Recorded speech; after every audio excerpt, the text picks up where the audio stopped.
joining us right now on the Boardwalk kind of hotline. He is Eric Edholm, Yahoo Sports. Make sure to follow him on Twitter at Eric_Edholm. Covers the NFL as well as college football and the NFL draft. And as all guests, he appears on the Boardwalk kind of hotline. Eric, how you doing on this Monday? I'm doing all right. What's going on? Not too much. So I want to get your perspective because you've seen the college game, you've seen the NFL game, and for a lot of people right now in this area, there's a lot of discussion about a lot of things in the NFL and the college football, but I want to start with the atrocity that we saw last night on Sunday Night Football. You know, Carson Wentz is in year 5, and he's making rookie mistakes. He's staring down receivers. He's trying to be a hero. I call it, him getting his ego out of whack. So for you, as someone who watches the NFL, watches college football, what are your impressions of Carson Wentz at this point in his career? I mean, it's year 5, but he's making mistakes like he's a rookie. Yeah, year 5, you expect a different level of performance. You expect, statistically, or at least fantasy football-wise, he'd been fairly productive, but the eye test tells you a different story. And for 3 quarters last night, you really couldn't tell a huge difference between the year 5 number 2 pick in the draft and the year 1 7th rounder in Ben DiNucci. Now, it wasn't exactly a level playing field. I get it, but facing that Cowboys defense that has been, hit with injury, has been ineffective, one of the worst, groups in the NFL, probably statistically the worst if you take a factor in everything. And it's frustrating. I get it. Even with everything the Eagles have faced, I still don't know that there are very many excuses to where you say, hey, why are we still holding on to the ball and not protecting it when you are getting hit? Why are we doing those things that you mentioned as well? It just sort of feels like, whatever plays he makes that are unscripted, that are the improvisational ones, get negated by not making the fundamental plays that every franchise quarterback has to be hitting on about 95% of the time. We see in other places around the league that it's not just the Eagles. There's some poor quarterback play around the league. I mean, the Vikings are lucky to win the game yesterday because of Dalvin Cook. Kirk Cousins had a rough year. In Chicago, the whole situation with, Nick Foles and Mitch Trubisky. So, is Carson Wentz's rough play on par with what we're seeing around the league, or is it unique?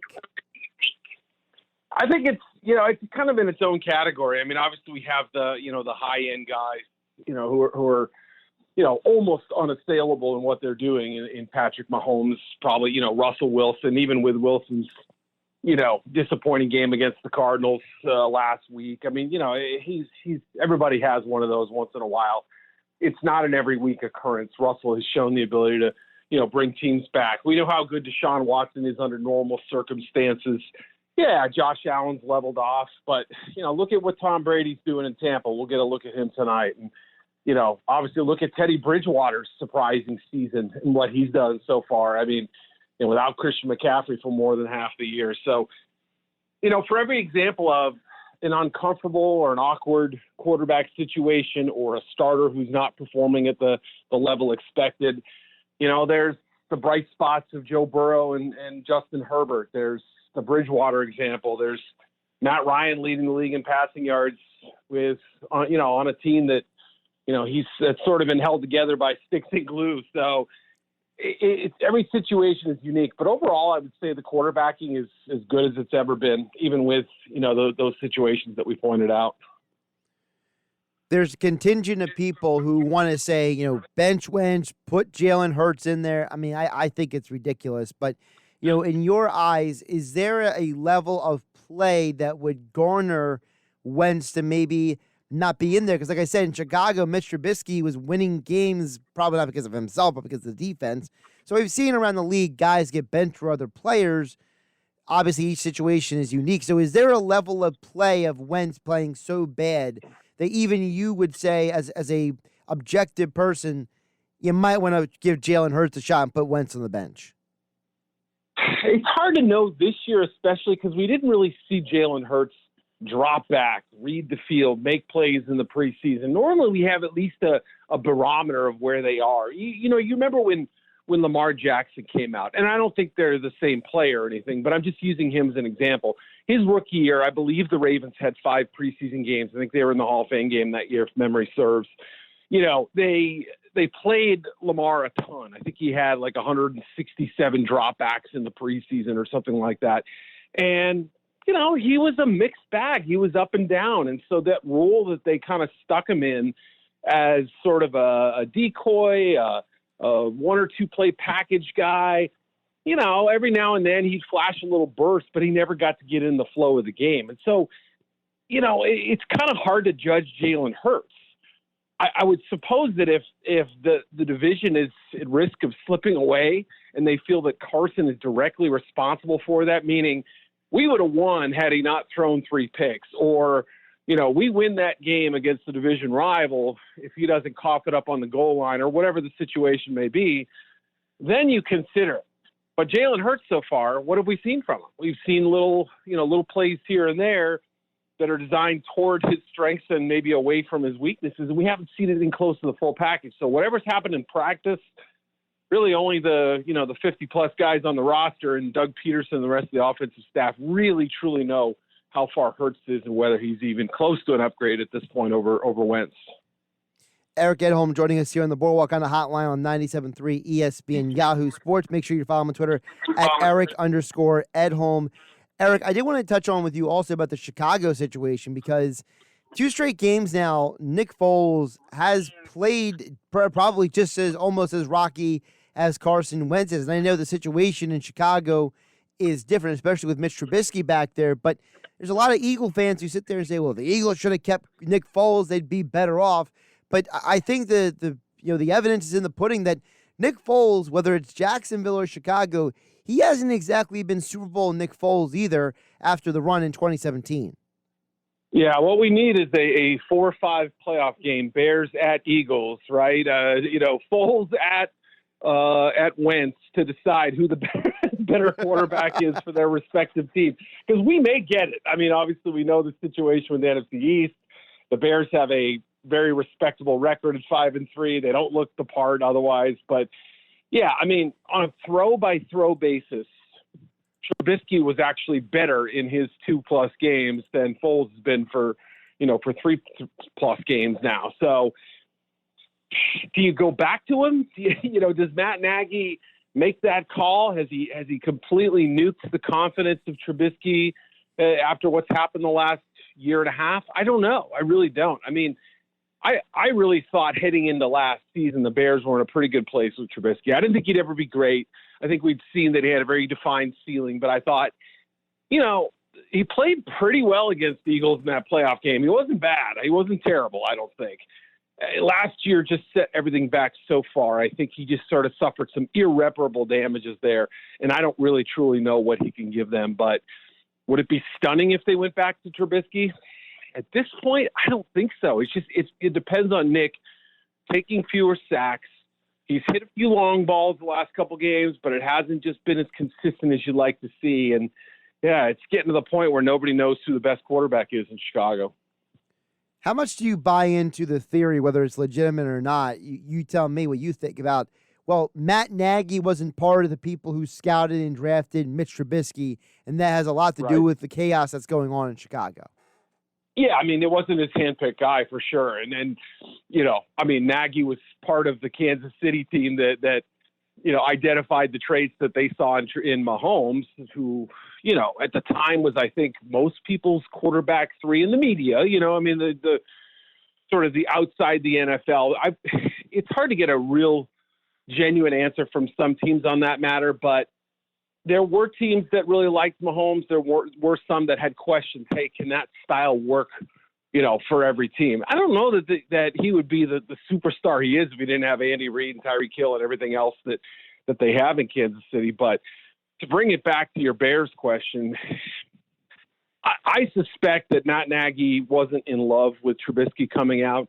I think he thought that, there was some skill there, but why did he sit on the bench behind Marquise Williams for 2 years at North Carolina, who was a guy who spent a little time in Packers camp and has never sniffed an NFL regular season field? That was a big question for a lot of people in the scouting community. Why did it take him so long to get on the field at North Carolina? So I suspect there may have been some of that, bouncing around in Nagy's brain a little bit.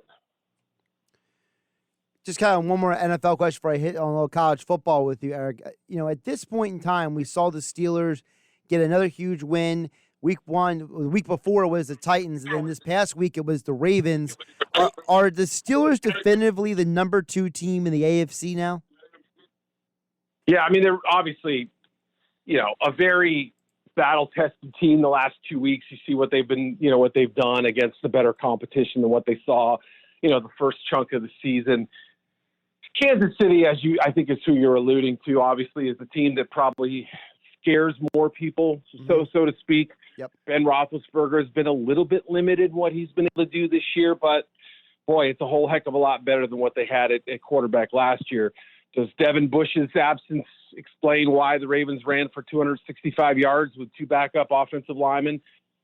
You'd never say that one person means that much to a defense, but it certainly was a gaping absence in that game. So there are holes on this team that can't be explained away completely, but there's a certain grit and determination about them and a kind of a big moment mentality they have that you can't ignore either. I like them a lot. I mean, the Bills have fallen off a little. The Titans, can look shaky. Maybe come playoff time, they're a little more sturdy. Ravens are still going to be in the mix, but there may not be that one other team in the AFC that anyone is actually frightened of. So I think right now, given what we've seen, that's a fair assessment. I wanted to ask you to college football with you because a couple things happened over the weekend that were kind of eye-popping, but I want to start with what you wrote about at Yahoo Sports. You talked about one of the winners of the draft is Zach Wilson right now, and I think 2020 is going to be a fascinating experiment in evaluation because Wilson isn't playing the typical BYU schedule. It's kind of like a pieced-together schedule, and when you compare him to a guy who is also among those guys who are, that group right after Trevor Lawrence and Justin Fields, along with Trey Lance of San Diego State, who had one game, and I don't even know what you could read into that one game, honestly. It was more like more like a spring practice, it felt like, than anything. But, Zach Wilson is going to be an interesting experiment to me. No offense to him, but in, how are people going to look at a quarterback who he's got more of a sample size, but that sample size is against maybe not the best competition. Yeah, and we'll have a little bit of a clearer picture after Friday. I believe Friday they play Boise State, who's going to be, they're ranked. They're one of the best teams. They're probably the best team and the best defense they'll face all season. But absolutely correct to point out that other than Boise, I don't see a good defense on their slate. Now, maybe obviously they get one more game against a quality opponent. But, yeah, I mean, with him, it's really interesting to look back. He was a freshman phenom. We really had some moments where you said, whoa, this kid is good. I mean, he was special. Was he more of a runaround guy than he is now? Yes. Last year had a hand injury and a shoulder off-season surgery. Didn't look the same, but he still led him to 2 big upsets in the first 2 weeks of the season at Neyland Stadium. A couple of big wins that I think were nice feathers in his cap, even though he wasn't full strength. This year, he's put it all together. Yes, he can move. He's an active guy. You see him throw passes, and it kind of makes you think, is that Mahomes? Is that Aaron Rodgers? Is there something really, truly special here? He's got some work to do. And, Saturday wasn't his best game, but I put him at number 6 in my first mock draft last week, and a lot of people are like, number 6? Are you kidding? This is about the time a year ago where Joe Burrow was considered maybe a late first rounder, that sort of top 25 possibly. Look, I mean, quarterbacks, they rise up board fast. The need is there. Teams want to invest in talent and find potential starters anywhere they can, but they go quickly. So I think Wilson, even though he hasn't had that great test this year, is going to end up going very high unless his season just goes in the tank from here on out. I mean, at least for me, I would definitely take him ahead of Jamie Newman because Newman's not even playing this year.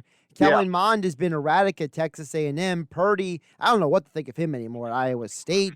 And, of course, Sam Ehlinger, I mean, he feels like more of a college quarterback than a pro quarterback at this point. So I feel like, maybe Wilson really is the number 3 guy because, again, with Lance, no offense to him, but we have a limited sample size. Right. And that's kind of what I hinted at today is that, look, I mean, Trey Lance, through no fault of his own, I mean, he obviously could have come back to school had he wanted to. He could have played in the spring, assuming that the FCS season still happens when it's scheduled for. But there was so much buzz around him in that redshirt freshman year last year. Like you said, the one-game showcase thing they had against Central Arkansas, he looked rusty. Everybody looked rusty. It was kind of one of those games. His talent, shone through eventually. But unless Trey Lance's individual workouts are spectacular, he's going to have a hard time replicating the body of work that Wilson and Fields would have done over the last couple of seasons, especially. And Wilson would have been a 3-year starter. So, yeah, I mean, that's what you lose by coming out early and having 17 college starts. In some of those playoff games last year for North Dakota State, he was throwing the ball 10, 15 times because they were running the heck out of the ball, and you're trying to win games. It's not the FCS is not a developmental NFL quarterback league. So, I understand why their team was doing that, but that's going to raise some serious concerns for NFL teams, even if Trey Lance is, immensely talented. There's that doubt out there about, hey, how much has he really done? What exactly are we putting our money on here?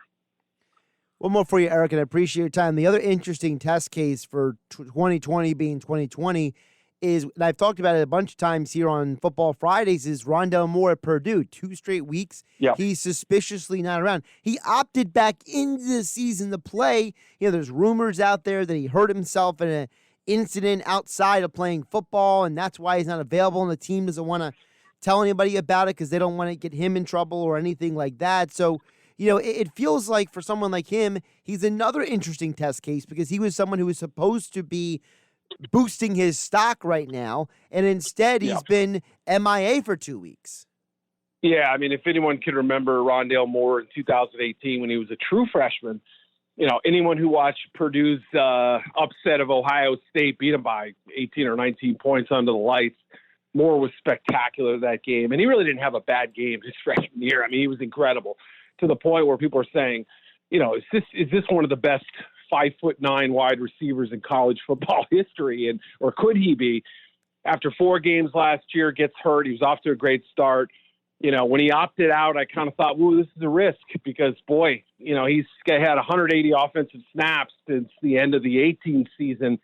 NFL folks are going to have a little bit of a doubt about that. Anytime there's an absence of on-field evidence, the tape, they're going to have their questions.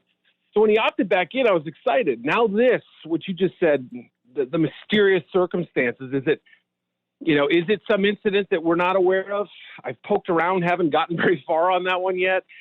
We'll just have to wait and see. I mean, so far they say we want him back. We're going to be excited when he's eligible to play, but his teammate, David Bell, has picked up the slack and been great through 2 weeks. So hard to know. It's a very tricky test case right there.